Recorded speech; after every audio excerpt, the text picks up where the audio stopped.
ચાલો તરફ નજર કરીએ તો દાહોદમાં કુરિયર કંપનીની ગાડીમાંથી રોકડ અને ચાંદી ઝડપાઈ। આ સાથે વધુ માહિતી સાથે સંવાદદાતા હેમલ પંચાલ જોડાઈ ચૂક્યા છે, તેમની પાસેથી સીધી માહિતી મેળવીશું। જી હેમલ। ચોક્કસથી વાત કરીએ તો દાહોદ જિલ્લો રાજસ્થાન અને મધ્યપ્રદેશની સરહદે આવેલો જિલ્લો છે। અનેક વખત જે અઘટિત જે ઘટનાઓ ઘટતી હોય છે તેને લઈને પોલીસ દ્વારા સતર્કતાના ભાગરૂપે ચેકિંગ હાથ ધરવામાં આવતું હોય છે। તેવાની અંદર દાહોદની જે મધ્યપ્રદેશની બોર્ડર પર આવેલી ખંગેલા ચેકપોસ્ટ છે ત્યાં બાજુ વારંવાર ચેકિંગ દરમિયાન અનેક એવી વસ્તુઓ ઝડપાતી હોય છે। તેવામાં આજે સાંજના સમયે દાહોદનો જે ખંગેલા ચેકપોસ્ટ છે ત્યાં બાજુથી કરોડો રૂપિયાની ચાંદી અને રોકડ રકમ જપ્ત કરવામાં આવી છે। જેની અંદર વાત કરવામાં આવે તો કુરિયર કંપનીની આની અંદર જે ગાડી હતી તેની અંદર ડ્રાઈવરની જે સીટ છે તેની અંદર ચોરખાનું બનાવી અને તેની અંદર સંતાડેલી રોકડ તેમજ ચાંદી ઝડપાઈ હતી। પોલીસે લગભગ 75 લાખ રૂપિયાની 108 કિલો જેટલી ચાંદી છે તેમજ 1 કરોડ ને 38 લાખની જે રોકડ રકમ છે તે પણ જપ્ત કરવામાં આવી છે। અલગ અલગ દરની જે નોટો છે તે ઝડપી પાડવામાં આવી છે। પોલીસે જે કુરિયર કંપનીની આડની અંદર જે મત્તા જે છે તે લઈ જવામાં આવી હતી। મહત્વની વસ્તુ એ છે કે આ ઝાંસીથી આ જે વસ્તુ છે તે લઈ અને રાજકોટ પહોંચાડવામાં આવવાની હતી, પણ ક્યાં કોને આપવામાં આવવાની હતી। ખાસ મહત્વની વસ્તુ છે કે હાલ અત્યારે સ્થાનિક સ્વરાજ્યની ચૂંટણી છે તેને લઈને પોલીસ દ્વારા ચેકિંગ હાથ ધરવામાં આવ્યું છે। સતર્કતાના ભાગરૂપે આની અંદર જે કુરિયર કંપનીની ગાડી છે તેની અંદરથી રોકડ રકમ તેમજ ચાંદી ઝડપાવી છે। હાલ તો મહત્વની વસ્તુ એ છે કે આ જે રોકડ રકમ છે તે હવાલા દ્વારા પહોંચાડવાની હતી છે કે કોને આપવાની છે તે દિશામાં દાહોદ પોલીસે તપાસ હાથ ધરી છે। જી હેમલ, સમગ્ર માહિતી બદલ આભાર। કુરિયર કંપનીની ગાડીમાંથી રોકડ સહિત ચાંદી મળી આવ્યું છે। તો સુરતના મોટા વરાછામાં પણ હિટ એન્ડ રનની ઘટના સામે આવી છે। થાર ચાલકે 3થી વધુ લોકોને અડફેટે લીધા હોવાની ઘટના સામે આવી છે। સુરતના મોટા વરાછાની ઘટના છે જે સામે આવી રહી છે કે જ્યાં હિટ એન્ડ રનની ઘટના હતી। થાર ચાલકે 3થી વધુ વાહનોને અડફેટે લીધા, મોપેડ અને 2 બાઇકને ટક્કર મારી। થાર ચાલક જે છે તે ફરાર થયો છે। અકસ્માતમાં 2 મહિલાઓને સામાન્ય ઇજાઓ પહોંચી છે। ઉત્તરાયણ પોલીસે સમગ્ર મામલે વધુ તપાસ હાથ ધરી છે અને થાર ચાલકની તજવીજ હાથ ધરી છે।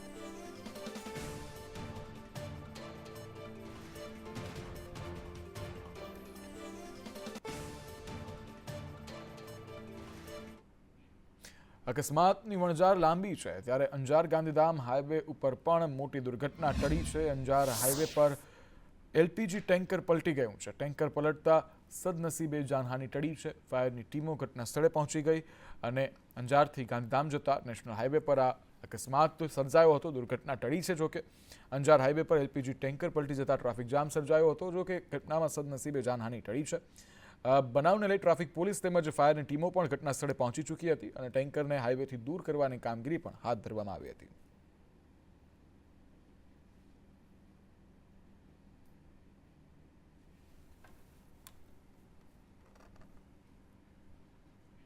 મહિલા પીએસઆઈએ પટેલ પર નિવેદન આપ્યું હતું ત્યારે મનહર પટેલની પ્રતિક્રિયા સામે આવી છે। કોંગ્રેસ પ્રવક્તા મનહર પટેલે પ્રતિક્રિયા આપી છે। પાટીદાર મહિલા પીએસઆઈની ચિંતા વ્યાજબી છે તેવું નિવેદન આપ્યું છે મનહર પટેલે। તેઓએ વધુમાં કહ્યું, વ્યસન ગુનાખોરી રસ્તે જતા યુવાનો સમાજ માટે પડકારરૂપ છે। એક સમાજના એક પ્રહરી તરીકે ખાસ કરીને જે જાહેર જીવનમાં છે, જે સમાજનું નેતૃત્વ કરે છે, સમાજ ઉત્થાનની જે લોકો પ્રવૃત્તિ કરે છે, એની દ્રષ્ટિએ આ ખૂબ અગત્યનો અને ગંભીર મુદ્દો છે। સમાજની વાત, ઘરની વાત ઘરમાં રાખવી જોઈએ એ વાતની સમજ આપણી સભાનતા પણ છે, પરંતુ સત્ય એ છે એ ઘરમાં રાખો કે બહાર રાખો, વિકાસની જો ભૂખ આપણી હોય તો સત્ય ઉપર પહેલાં આપણે ઓબીડી કરવું પડશે કે આપણે ક્યાં ભૂલ કરીએ, ક્યાં રસ્તા આપણા ખોટા છે। સરથાણા મહિલા પીએસઆઈના નિવેદન પર જયેશ પટેલની પણ પ્રતિક્રિયા સામે આવી છે। નિવેદન પર પાટીદાર આગેવાન જયેશ પટેલની પ્રતિક્રિયા આવી છે। સરથાણામાં 90% પાટીદાર પ્રભાવિત વિસ્તાર છે તેવું નિવેદન જયેશ પટેલે કહ્યું। સારા ખોટા કામોમાં પાટીદારની સંખ્યા વધુ છે। પાટીદાર જ નહીં, તમામ સમાજમાં વ્યસન અટકાવવું જોઈએ। યુવાનોમાં વધતું વ્યસન તમામ સમાજ માટે ચિંતાજનક છે। યુવાનો કુટેવોથી દૂર રહી કારકિર્દી બનાવવા ધ્યાન આપે તેવું નિવેદન હાલ આપવામાં આવી રહ્યું છે।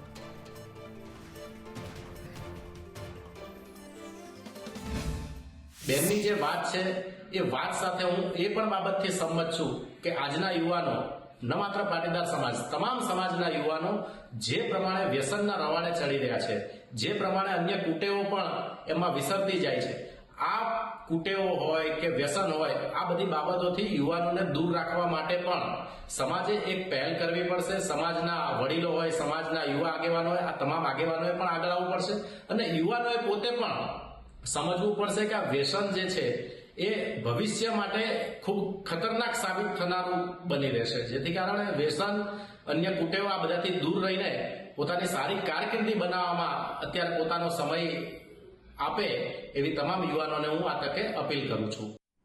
યાસુદ્દીન શેખના નિવેદન પર હવે વીએચપીનું નિવેદન સામે આવ્યું છે. ગુજરાત વીએચપીના પૂર્વ મંત્રી અશોક રાવલનું નિવેદન સામે આવ્યું છે. અશોક રાવલે કહ્યું કે માહોલ ભડકાવીને મુસ્લિમોનું અહિત કરે છે, સમાજ વચ્ચે વૈમનસ્ય ઊભું કરવાનું કામ કરે છે. કુંભના માહોલમાં હિન્દુઓ એક તરફી મતદાન કરી શકે. અત્યારે જે યાસુદ્દીન શેખ જે બોલ્યા છે એ તો હિન્દુ મુસ્લિમોને લડાવવા માટેની જ એમને વાત કરી છે. મોટા ભાઈ કહેવાના હોય અને મોટા ભાઈ નાના ભાઈ વચ્ચે ઝઘડા શાના હોય, કરવાના ના હોય, અને છતાં પણ એમને જે રીતે બોલી રહ્યા છે તે પ્રમાણે લોકોને ભડકાઈ રહ્યા છે અને આ એમનું અહિત કરે છે. મુસલમાનો હિતના બદલા અહિત કરી રહ્યા છે એ યોગ્ય નથી અને આ પ્રકારે ભડકાઉ ભાષણ કરી અને અંદર વૈમનસ્ય ફેલાવવાનું કામ કરી રહ્યા છે અને આ રીતે જે ઉદ્ગારો કરી રહ્યા છે એ બહુ ખોટા છે અને એમને હજુ પણ ચેતવાની આવશ્યકતા. મહીસાગરમાં ભાજપ કોંગ્રેસના કાર્યકરો સસ્પેન્ડ થયા છે. ભાજપે 21 અને કોંગ્રેસે 6 કાર્યકરોને સસ્પેન્ડ કર્યા છે. પક્ષમાં બળવાખોરી કરનાર સભ્યો સામે કાર્યવાહી કરાઈ છે. કડક કાર્યવાહીને પગલે નગરપાલિકાની ચૂંટણીમાં હાલ ગરમાવો જોવા મળી રહ્યો છે. એક તરફ સ્થાનિક સ્વરાજ્યની ચૂંટણી છે અને બીજી તરફ સસ્પેન્ડનો દોર ચાલી રહ્યો છે. ત્યારે ભાજપે 21 અને કોંગ્રેસે 6 સભ્યોને સસ્પેન્ડ કર્યા છે, જેને લઈ અને હાલ અન્ય સભ્યોમાં પણ ગરમાવો જોવા મળી રહ્યો છે.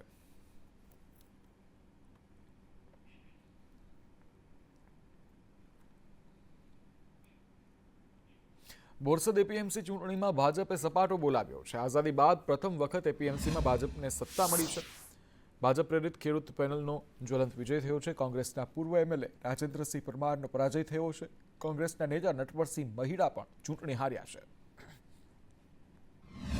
એપીએમસી બોરસદમાં જેમ ગઈકાલે મતદાન થયેલું હતું, 614 મતો પડેલા હતા. ત્યાર પછી આજે જ્યારે મતગણતરી શરૂ કરવામાં આવી તો 614 પૈકી 33 મતો અમાન્ય હતા. એટલે માન્ય 581 મતોની ગણતરી થઈ હતી, જે આપણે 24 રાઉન્ડમાં પૂર્ણ કરી. 24 રાઉન્ડની મતગણતરી બાદ કુલ 10 ઉમેદવારો જેને સૌથી વધુ મત મળેલા છે તેમને વિજેતા જાહેર કરેલા છે. બોરસદ એપીએમસીમાં ભારતીય જનતા પાર્ટી પ્રેરિત પેનલનો ભવ્ય વિજય થયો છે. 10 ઉમેદવારનો વિજય થયો છે. કોંગ્રેસનું જે શાસન હતું એપીએમસીમાં, પૂર્વ ધારાસભ્ય રાજેન્દ્રસિંહ પરમાર એમનો પણ પરાજય થયો છે. ખેડૂતો માટે ખેડૂતલક્ષી જે યોજનાઓ મૂકે છે એ યોજનાઓનો લાભ પણ જે ભારતીય જનતા પાર્ટી પ્રેરિત પેનલ જીતી છે છેક નીચે સુધી ખેડૂતો સુધી લઈ જશે. આજે ખાતરી આપીએ છીએ કે જે અમને લોકોનો વિશ્વાસ એ હંમેશા અમે જીવંત રાખીશું અને અહીંના ચૂંટાયેલા સૌ આ 10 જે મેમ્બર છે તેઓ ખરેખર સાચા અર્થમાં ખેડૂતના વિકાસના કામો કરશે. કચ્છની રાપર નગરપાલિકાની ચૂંટણીમાં કોંગ્રેસને ઝટકો લાગ્યો છે. વોર્ડ નંબર 4ના 2 ઉમેદવારોનો ભાજપને ટેકો જાહેર થયો છે. જાગૃતિ ગોસ્વામી, રાજેશ ડોડિયાનો ભાજપને ટેકો. કોંગ્રેસે બચાવની જેમ રાપર નગરપાલિકા ગુમાવે તેવી શક્યતાઓ છે.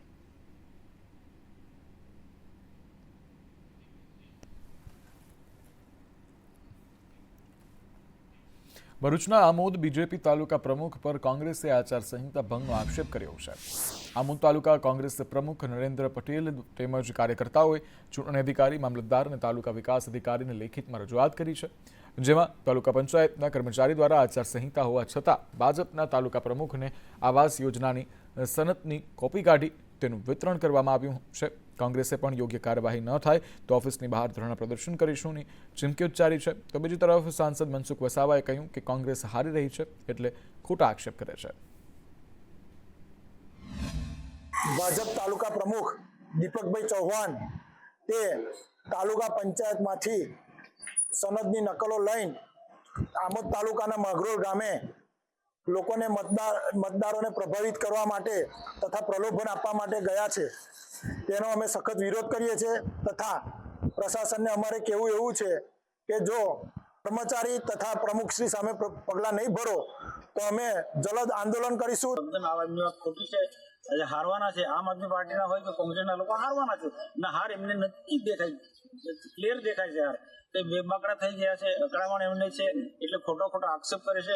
આજે હકીકતમાં દીપકભાઈ, અમારા સંજયભાઈ ઇન્ચાર્જ અને બીકે સ્વામીના બધા જ લોકોની હાજરીમાં દીપકભાઈ એ જે કેટલો ખોટી વાતો કરનારા લોકો હતા કે એમને સમજાવી રહ્યા હતા અને યાદી પણ બતાવતા હતા. વલસાડ જિલ્લાની ત્રણેય નગરપાલિકા કબજે કરવા ભાજપે માઇક્રો પ્લાનિંગ પ્રમાણેની કામગીરી શરૂ કરી દીધી છે.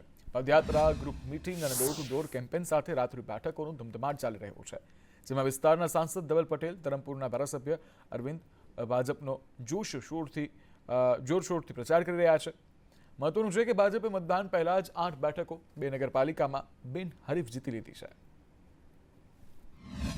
માઇક્રો પ્લાનિંગ કરીને એક સીટ પર અમે કઈ રીતના જીતી શકીએ એના માટે રણનીતિ બનાવીએ છીએ. એ હિસાબે અમે પદયાત્રા પણ કરીએ છીએ, ગ્રુપ મીટિંગ પણ યોજી છે, ડોર ટુ ડોર કેમ્પેન પણ અમારું ચાલુ છે અને ખાસ કરીને અમે જે અમારું રાત્રિ સભા છે, જ્યારે લોકો પોતાની નોકરીથી કે ભણી ગણીને કોલેજોથી પાછા આવે છે ત્યારે અમે રાત્રિ સભાનું આયોજન કરી. માઇક્રો પ્લાનિંગના આધારે અમે આ વખતે ધરમપુર નગરપાલિકાની 24 સીટ ભાજપને અપાવીશું એટલું અમે અમારા કાર્યકર્તાઓ ઉપર પણ વિશ્વાસ છે અને આવનારા દિવસોમાં જે ધરમપુર નગરપાલિકામાં જે કંઈ વિકાસ કરવાનો છે એ વિકાસ પણ અમે સૌ સાથે મળીને કરીશું. દેવભૂમિ દ્વારકામાં ભાણવડમાં કોંગ્રેસે ભાજપ પર પ્રહાર કર્યા છે. વિક્રમ માડમ, પાલ આંબલિયાએ ભાજપ પર પ્રહાર કર્યા છે. ભાજપ પાસે ઉમેદવાર નથી અને તે કોંગ્રેસની નીતિથી મત માંગે છે તેવા આક્ષેપ કરાયા છે. ભાજપ પક્ષમાંથી લડતા 7 ઉમેદવાર કોંગ્રેસના હોવાનું પણ આક્ષેપ કરવામાં આવ્યો છે. છતાં ભાજપને હારવાનો ડર એટલે ફોર્મ રદ કરાવ્યા છે. લોકો તાનાશાહીથી નારાજ છે એટલે કોંગ્રેસને લોક સમર્થન છે. નગરપાલિકામાં ભારતીય જનતા પાર્ટી પાસે કોઈ નીતિ નથી, કોઈ રોડમેપ નથી અને ઉમેદવાર નથી.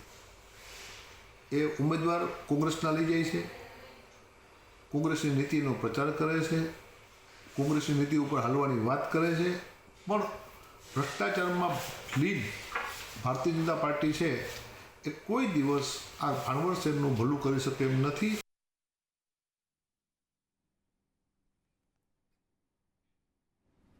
જૂનાગઢ મહાનગરપાલિકાની ચૂંટણીમાં નવા રંગો જોવા મળી રહ્યા છે. વોર્ડ નંબર 10ના કોંગ્રેસના ઉમેદવાર વિશાલ કડીવારના ઘરમાં અલગ અલગ વિચારધારા જોવા મળી રહી છે, જ્યારે તેમના માતા પિતા ભાજપના સક્રિય કાર્યકર છે.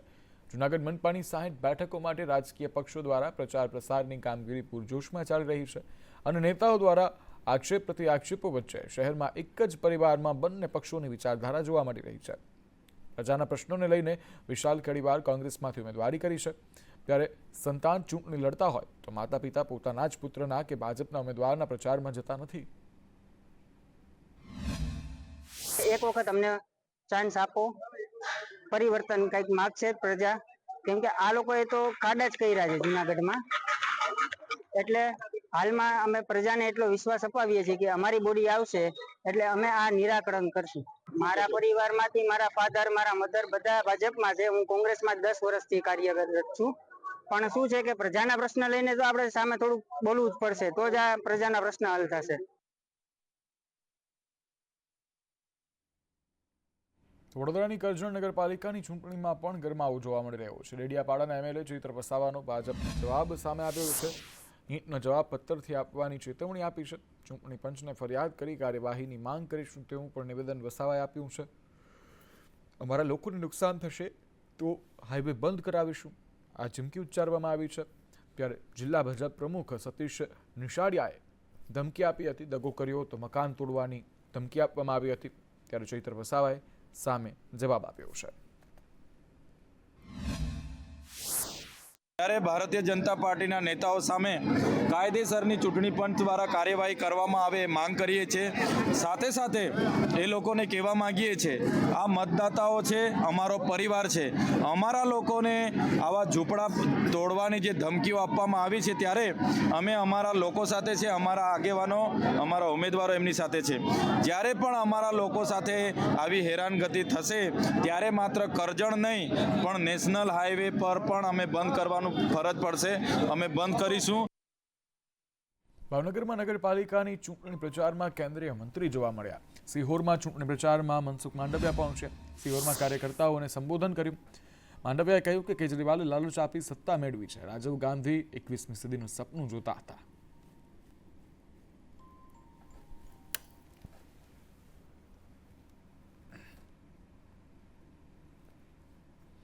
સાબરકાંઠામાં પણ નગરપાલિકાની ચૂંટણીનો ધમધમાટ છે. તલોદ નગરપાલિકાની ચૂંટણી પ્રચારમાં નીતિન પટેલની હાજરી જોવા મળી. પૂર્વ નાયબ મુખ્યમંત્રીએ કાર્યકરોને જીત માટે હાકલ કરી. મોટી સંખ્યામાં ભાજપના કાર્યકરો આગેવાનો હાજર રહ્યા હતા. ત્યાં તેઓએ હાકલ કરી હતી. પ્રાંતિજ, તલોદ, ખેડબ્રહ્મા નગરપાલિકામાં ચૂંટણી યોજાઈ રહી છે, જેને લઈ અને સારું પ્રદર્શન કરવા માટે હાકલ કરવામાં આવી હતી.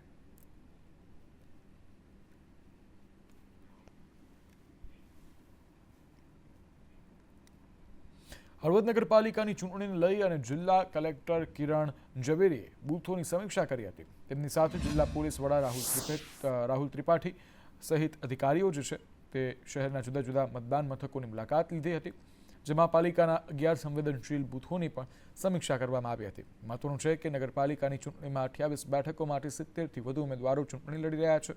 30 જેટલા બૂથો પર 27,000થી વધુ મતદારો મતદાન કરશે. ત્યારે પોતાના મનગમતા ઉમેદવારોને મત આપવા જિલ્લા કલેક્ટરે અપીલ કરી હતી. સાથે જ નગરપાલિકાની ચૂંટણીને લઈને તંત્ર દ્વારા તમામ તૈયારીઓ પૂર્ણ કરી દેવામાં આવી છે.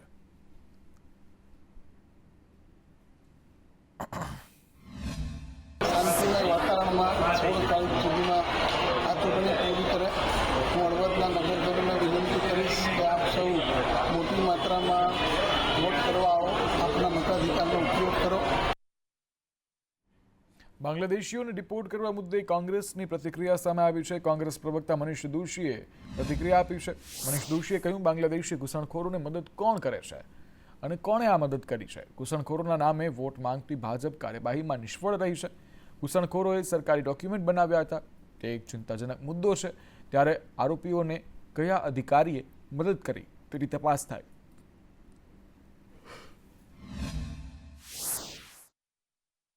ચૂંટણી આવે એટલે બાંગ્લાદેશી યાદ આવે. આ તો વિશ્વ આખામાં ભારતની જે રીતની આબરૂની અસર પહોંચી એટલે એમને યાદ આવ્યું કે આપણા દેશમાં બાંગ્લાદેશીઓ ક્યાંયથી રહે છે. એમને પકડ્યા. પણ હું સંદેશના માધ્યમથી એ વાતને આવકારું છું કે દેશની સુરક્ષાને કોઈ પણ ઘાતક હોય અથવા તો ગેરકાનૂની કામ કરે તો આપણા દેશના નિયમોનું પાલન કરાવીને તેમને જે તે દેશના નાગરિક હોય ત્યાં મોકલી આપવા પડે.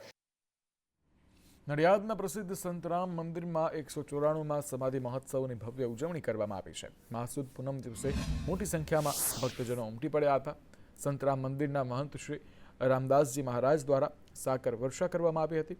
સાકર વર્ષા માટે 500 કિલો કોપરા અને 3000 કિલો સાકરની પ્રસાદી તૈયાર કરવામાં આવી હતી.